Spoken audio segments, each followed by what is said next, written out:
আমার শালা সাহেব অনেকদিন ধরেই বলছিল, অভিজিৎ দা দমদম সেভেন ট্যাঙ্কস এর ওখানে স্যান্ডউইচ হাব বলে একটা দোকান খুলেছে, তুমি একবার টাইম করে ওনাদের স্যান্ডউইচ, বার্গার, পিজা এগুলো খেয়ে এসো, একদম প্রেমে পড়ে যাবে। সেদিন ওদিক থেকেই কাজ ছেড়ে ফিরছিলাম, তাই ভাবলাম একবার ঘুরেই যাই। দাম তো অস্বাভাবিকভাবে রিজনেবল। অর্ডার করে দিলাম একটা ক্লাব স্যান্ডউইচ, যার দাম মাত্র 125 রুপিস। ও মা, দেখি এত বড় বড় ব্রেডের উপরে মাখন মাখিয়ে তার উপরে সবজি সাবজা দিয়ে ডিম, চিকেন, মেয়ো, চিজ দিয়ে গ্রিল করতে বসিয়ে দিল।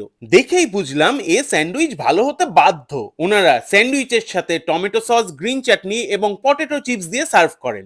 অর্ডার করেছিলাম একটা চিকেন বার্গার, যার প্যাটিটা ওনারা ইন হাউস বানান, আর সঙ্গে অর্ডার করেছিলাম একটা চিকেন কর্ন পিজা। ফাটাফাট সে সবকিছু রেডি করে হাতে ধরিয়ে দিলেন। ওফ, চিকেন ক্লাব স্যান্ডউইচটা সত্যি অসাধারণ ছিল। একটা পনির চিজ স্যান্ডউইচ অর্ডার করেছিলাম, যেটা আমার সেরকম ভালো লাগেনি, কিন্তু এই চিকেন পিজা এবং বার্গারটা জাস্ট ফাটাফাটি ছিল।